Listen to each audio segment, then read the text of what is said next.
పైన ఇరాన్ విరుచుకుపడింది. అయితే ఈ దాడిలో సుమారుగా ఇప్పటివరకు ఈ 2-3 రోజుల దాడిలో సుమారుగా 10 మంది వరకు మరణించారు. 130 మందికి చాలా తీవ్రంగా గాయాలయ్యాయి. అయితే యుద్ధంలోకి సరికొత్తమైనటువంటి కొన్ని క్షిపణులని రంగంలో తీసుకొస్తోంది Iran.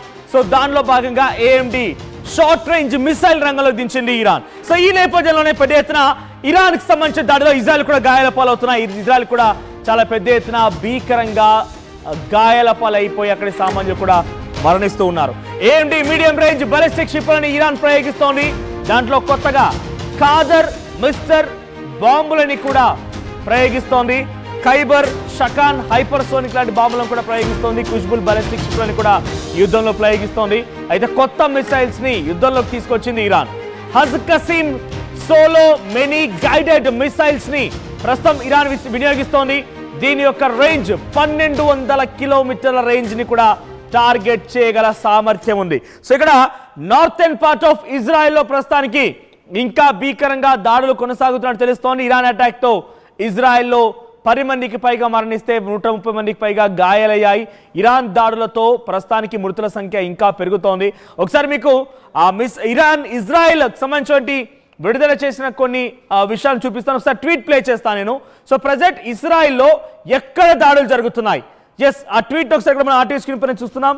So we tried warning about the sirens currently sounding in northern Israel, but apparently we have been saying that a lot lately అని చెప్తున్నారు. అక్కడ అంటే నార్థన్ పార్ట్ ఆఫ్ ఇజ్రాయెల్ లో ప్రెసెంట్ ఇక్కడ సైరన్లు మోగుతున్నాయి. కారణం ఆల్రెడీ ఇరాన్ మిసైల్ తో దాడి చేస్తోంది. సో ఇరాన్ దాడికి సంబంధించి ఎప్పటికప్పుడు అలర్ట్స్ వస్తున్నాయన్నట్టుగా అక్కడి ప్రజలు చెప్తున్నారు. అక్కడి ప్రభుత్వాలు కూడా అలర్ట్ చేస్తూనే ఉన్నాయి. నిన్న మనం మాట్లాడినప్పుడు కూడా చూసాం, ఇజ్రాయెల్కి సంబంధించి మన భారతీయులు తెలుగు వాళ్ళు అక్కడి నుంచి మనతో మాట్లాడినప్పుడు కూడా వాళ్ళు చెప్పిన మాట ఒకటే, అక్కడ ఎప్పుడైతే దాడి జరుగుతూ ఉంటుందో ఆ దాడికి సంబంధించినటువంటి విషయాన్ని వెంటనే మన ఎయిర్ డిఫెన్స్ సిస్టమ్ అంటే ఇజ్రాయెల్ ఎయిర్ డిఫెన్స్ సిస్టమ్ కనిపెట్టి ఒక రెడ్ అలర్ట్ మెసేజ్ ద్వారా మొబైల్ ఫోన్లో ప్రతి ఒక్కరికి కూడా రెడ్ అలర్ట్ అనేటువంటి ఒక అప్లికేషన్ ఉంటుంది. ఈ అప్లికేషన్ ద్వారా వారు సమాచారం తెలుసుకోగలుగుతారు. ఎలా మిసైల్ వస్తుంది, ఎవరెవరు అలర్ట్గా ఉండారనేది మాత్రం తెలుసుకోగలుగుతారు. ఆ తర్వాత సైరన్లు మోగుతాయి. వెంటనే ఆ సైరన్లు మోగగానే క్షణాల్లోనే వారంతా వెళ్ళిపోయి ఆ నివాసాల కింద సెల్లార్ల దగ్గర ఉన్నటువంటి ఆ బంకర్లో దాక్కోవాలి. సో బంకర్లో ఏముంటుంది, సో బంకర్లో ఎటువంటి సిచ్యువేషన్ ఉంటుందంటే కనుక పూర్తిగా it's made up of iron. ఒక పెద్ద ఎత్తున ఐరన్ పార్టికల్స్ తో తయారు చేయబడినటువంటి ఆ బంకర్లు మొత్తం కూడా ఎంతటి దారుణమైన పరిస్థితి అయినా కూడా తట్టుకొని నిలబడగలుగుతుంది. అందులో ఉన్న వారిని రక్షించగలుగుతుంది. ఇజ్రాయెల్లో ప్రతి ఇంట్లో కూడా ఒక బంకర్ తప్పనిసరిగా ఉంటుందట. అయితే బంకర్ ని ఎప్పటికప్పుడు కూడా వాళ్ళు కావాల్సిన ఆహారాన్ని లేకపోతే ఇతరత్ర సామాగ్రిని ఫ్రిడ్జ్ వాటర్ అన్నీ కూడా అందులో ఒక వాష్రూమ్ కూడా ఉంటుంది. ప్రతి ఇంటికి ఆ బంకర్ మ్యాండేటరీ. సో ఎవరైతే ఎప్పుడైతే ఆ సైరన్ వింటారో రెడ్ అలర్ట్ యాప్ ద్వారా వారికి మెసేజ్ వస్తుందో సైరన్ తాలకు వెళ్ళిపోయి వెంకనే బంకర్లో దాక్కుంటారు. ఆ తర్వాత మళ్ళీ సైరన్ మోగితే అప్పుడు బయటకు వస్తూ ఉంటారు. సో వారికి ఎప్పటికప్పుడు ఆదేశాలు ఉంటుంటాయి, ఏ సైరన్ మోగినప్పుడు బంకర్లో దాక్కోవాలి, ఏ సైరన్ మోగినప్పుడు బయటికి రావాలనేది వాళ్ళకి ఆదేశాలు ఉంటూ ఉంటాయి. అయితే ప్రస్తుతానికి ఇరాన్ చేస్తున్న దాడి పైన ఇజ్రాయెల్ కన్ఫర్మేషన్ ఇచ్చింది. ఇజ్రాయెల్ ఏం చెప్తోంది, ఇరాన్ మా పైన దాడి చేస్తుంటే నార్థన్ పార్ట్ ఆఫ్ ఇజ్రాయెల్లో ఇరాన్ దాడి చేస్తుంటే అక్కడ సైరన్లు మోగించాం. ఈ సైరన్లు మోగడంతో వెంటనే ప్రజలంతా లోపలికి వెళ్ళిపోయారు. కాస్త ఆలస్యమైంది అని చెప్తున్నారు ఇజ్రాయెల్కి సంబంధించిన డిఫెన్స్ ఫోర్స్ అధికారులు ఎక్స్లో వెల్లడించారు. మీరు చూస్తున్న విజువల్స్ అన్ని కూడా అదంతా టెల్ అవీవ్ ప్రాంతంలోని ఇజ్రాయెల్లో చూడండి ఎంతటి దారుణమైన పరిస్థితి నెలకొందో. ఒకసారి విజువల్స్ గమనించండి. ఒకసారి విజువల్స్ మీరు చూడొచ్చు. ఇక్కడ ఆ బిల్డింగ్స్ పూర్తిగా కుప్పకూలిపోయాయి. అక్కడ చూడండి పూర్తిగా కుప్పకూలిపోయాయి. అయితే ఇంత దారుణమైన పరిస్థితి ఉన్న ఆ బిల్డింగ్స్ మొత్తం కుప్పకూలిపోయిన బంకర్లో ఉన్న మాత్రం చాలా సురక్షితంగా ఉంటారు.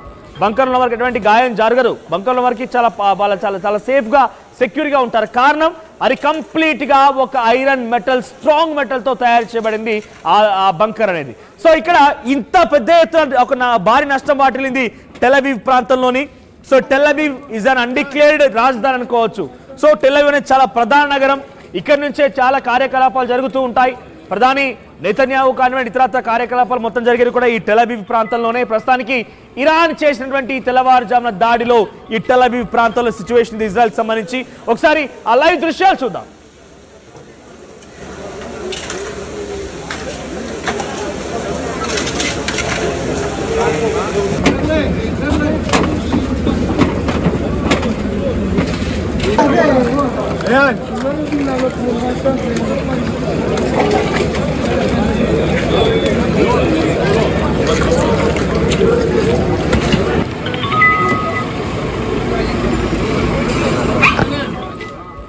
రైట్, చూస్తున్నారు కదా విజువల్స్ గమనించండి. టెలవీవ్ ప్రాంతం మొత్తం కూడా అక్కడ సహాయక చర్యలు కొనసాగుతున్నాయి.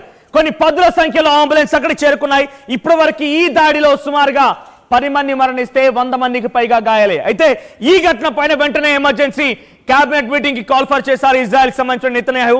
సో ఆయన ఎమర్జెన్సీ కాల్ ఫర్ మీటింగ్ చేశారు. పక్కనే ఇజ్రాయెల్ నెతన్యాహు పక్కన కనిపిస్తోంది ఆయన డిఫెన్స్ మినిస్టర్ ఇజ్రాయెల్ క్లాడ్స్. సో ఆయన కూడా ఈ మీటింగ్ లో హాజరయ్యారు. సో రేపటి రోజున ఎలా తిప్పికొట్టబోతున్నాం, ఇరాన్ పైన ఏ రకంగా దాడి చేయబోతున్నాం, ఇరాన్ ని ఎలా కొంత పూర్తిగా కూడా ఇకపైన ఇజ్రాయెల్ పేరు చెప్పాలంటేనే భయపడిపోయేలా చేయబోతున్నాం అనే విషయాన్ని ఆ క్యాబినెట్ లో చర్చ జరుగుతోంది. సో టెలవీవ్ ప్రాంతంలో ప్రజెంట్ భీకరమైనటువంటి దాడులు ఇంకా కొనసాగుతున్నాయి. నార్థన్ పార్ట్ ఆఫ్ ఇజ్రాయెల్ లో ఈ దాడులు కొనసాగిస్తోంది ఇరాన్. ఈ భీకరమైనటువంటి దాడిలో చాలా ఘోరాతి ఘోరంగా ఇజ్రాయెల్ నష్టపోతోంది. ఇప్పటివరకు 10 మందికి పైగా మరణించారు. అయితే ఇక్కడ కేవలం మరణించినంత సామాన్యులైనట్టుగా తెలుస్తోంది. అయితే సామాన్యుల టార్గెట్ గా కనుక ఇరాన్ దాడులు చేస్తే ఇరాన్ అధ్యక్షుని సైతం లేపేస్తామన్నటువంటి హెచ్చరికని నెతన్యాహు చేస్తున్నారు. మేము ఎట్టి పరిస్థితుల్లో ఊరుకోం, వెనక్కి తగ్గేది లేదు, కానీ మా సామాన్యుల పైన దాడి చేస్తే అంతకంతకు సమాధానం చెప్తామంటున్నారు. ఒకసారి ఇక్కడ మీరు విజువల్లో చూడండి. Chief of the staff Iranian arm force ఒకవైపు సామాన్యుల పైన అటు ఇరాన్ దాడి చేస్తుంటే డైరెక్ట్ గా అక్కడి ఆర్మీ చీఫ్ ని హతమార్చింది ఇజ్రాయెల్. ఏకంగా ఇరానియన్ ఆర్మ్ ఫోర్స్ సంబంధించిన చీఫ్ ని హతమయ్యారు. Commander of the IRGC air force మరియు ఆర్మీ చీఫ్ లని హతమార్చింది ఇరాన్. సో ఇజ్రాయెల్ ఏమాత్రం వెనక్కి తగ్గలేదు. ఇరాన్ లో ఉన్నటువంటి ఆ కీలకమైన అధికారులను కుప్పగులు చేస్తోంది, నేలమట్టం చేస్తోంది, వాళ్ళందరినీ కూడా హతమారుస్తుంది కూడా. ప్రస్తుతానికి ఇజ్రాయెల్ గాయపడుతోంది, కానీ ఇజ్రాయెల్లో సామాన్యులు మాత్రమే గాయపడుతున్నారు. ఇజ్రాయెల్ న్యూక్లియర్ స్థావరాలని, ఇజ్రాయెల్కి సంబంధించిన ఇతరత్ర ఎయిర్ బేసెస్ ని టార్గెట్ గా అటు ఇరాన్ దాడులు చేస్తున్నప్పటికీ దాన్ని సమర్థవంతంగా ఇజ్రాయెల్ తిప్పికొడుతోంది. దానికి అద్భుతమైన ఒక శక్తి ఐరన్ డోమ్ ని ఉపయోగించి ఏ ఒక్క డ్రోన్ ని, మిసైల్ ని, ఏ ఒక్క ఎయిర్ క్రాఫ్ట్ ని కూడా తమ ఎయిర్ బేస్ల వైపుగా, తమ ఆర్మీ స్థావరాల వైపుగా, తమకున్నటువంటి న్యూక్లియర్ స్థావరాల వైపుగా రానివ్వకుండా అడ్డుగోడగా నిలబడుతున్నాయి. కానీ ఇరాన్ దగ్గర ఉన్నటువంటి ఆ స్థావరాలు, ఎయిర్ డిఫెన్స్ సిస్టమ్ ఏమాత్రం కూడా ఇజ్రాయెల్ వివరించలేకపోయి. అందుకే ఇజ్రాయెల్ చాలా క్లియర్ గా వెళ్ళిపోయి నటాన్జా లాంటి న్యూక్లియర్ స్థావరాల్ని పేల్చేసింది. రేడియేషన్ లీక్ అయింది. అక్కడ ప్రజలు మొత్తం భయభ్రాంతకు గురవుతున్నారు, ఆందోళన చెందుతున్నారు. ఏకంగా కీలకమైన వ్యక్తుల్ని హతమార్చింది. 15 మంది కీలకమైనటువంటి సైంటిస్టులు, ఆర్మీ ఆఫీసర్లు మొత్తం కూడా ఈ దాడిలో దుర్మరణం పాలయ్యారు. తాజాగా మరొక కీలకమైన మాట చెప్తోంది ఇజ్రాయెల్. ఏ క్షణమైనా అలీ ఖమేనీని అంతమొందిస్తాం. అలీ ఖమేనీ ఇప్పటికే బంకర్లకు వెళ్ళిపోయి పారిపోయారు, దాక్కున్నారన్నట్టుగా తెలుస్తోంది. అయితే అలీ ఖమేనీని చంపడమే లక్ష్యంగా ఉంటుంది మాది. మేము ఎట్టి పరిస్థితుల్లో వెనక్కి తగ్గము. మా సామాన్యులే మీ టార్గెట్ గా కనుక ముందుకు వెళ్తే డెఫినెట్ గా మేము మీ దగ్గర అలీ ఖమేనీని అంతమొందిస్తామని చెప్తున్నారు. అలీ ఖమేనీని మేము హతమారుస్తామంటున్నారు. ఇజ్రాయెల్ ఏమాత్రం తగ్గలేదు. దీనికి సంబంధించి మరిన్ని అప్డేట్స్ తో మరి కాసం ప్రతినిధి జాయిన్ అవుతారు. అంతకన్నా ముందు ఒకసారి ఈ ఘటనకు సంబంధించి టెలవీవ్ ప్రాంతంలో ఎటువంటి దాడులు జరిగాయి ఆ లైవ్ దృశ్యాలు మీరు చూస్తున్నారు. ఒక మిసైల్ వచ్చి ఆ భారీ భవనం పైన పడిపోయింది. వెంటనే ఒక్కసారిగా భవనం కుప్పకూలింది. ఇంతకంటే ముందే ఒక్కసారిగా అక్కడ సైరన్లు మోగాయి. అయితే ఒకసారి ఆ భారీ సుమారుగా బహుళ అంతస్తుల భవనం పైన మిసైల్ దాడికి సంబంధించి ఆ విజువల్స్ చూద్దాం.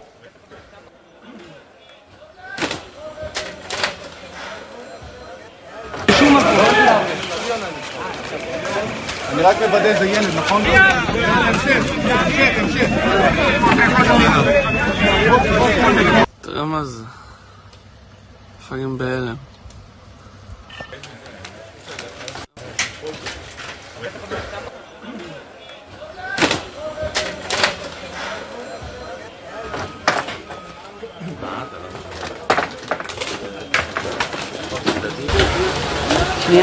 సో తాజాగా ఈ దాడిలో ఇరాన్ చేసినటువంటి ఈ దాడిలో ఇజ్రాయిల్లో సుమారుగా 10 మంది హతమైనట్టు తెలుస్తోంది. 10 మంది సామాన్యులు, కీలకమైనటువంటి వ్యక్తులు హతమయ్యారు. సుమారుగా 100 మందికి పైగా గాయాలయ్యాయి. సో తాజాగా ఈ ఘటనకి తిప్పికొట్టేటువంటి ప్రతి దాడిలో భాగంగా ఇజ్రాయెల్ కూడా సిద్ధమవుతోంది. ఏకంగా ఈసారి కొడితే ఆ సాదా సీదా ఎయిర్ బేస్ లో సామాన్యులు కాదు, ఏకంగా అక్కడి అలీ ఖమేనీని టార్గెట్ చేయబోతున్నట్టుగా దాడులు జరిపేందుకు ఇటు ఇజ్రాయెల్ సిద్ధమైనట్టు తెలుస్తోంది. మా ప్రతినిధి మధు అందుబాటులో ఉన్నారు. మధు, ఇజ్రాయెల్ ఇరాన్ దాడి మరింతగా రెచ్చిపోతోంది, మరింతగా పెద్ద ఎత్తున ఒక ప్రతీకార దాడి అంతకంతకు పెరిగిపోతోంది. ఈ క్రమంలో ఇజ్రాయెల్ పైన టెలవీవ్ ప్రాంతంలో ఇరాన్ దాడి చేసింది. సుమారుగా 10 మంది మరణించారు, ఇంకా చాలా మందికి తీవ్రంగా గాయాలు కూడా అయ్యాయి. ఇప్పుడు ఇజ్రాయెల్ టార్గెట్ డైరెక్ట్ గా సుప్రీం లీడర్ అలీ ఖమేనీ కాబోతున్నారు. ఏ రకంగా ఉండబోతోంది? యుద్ధం తీవ్రత పెరుగుతుంది 2 దేశాల మధ్య. ఎందుకంటే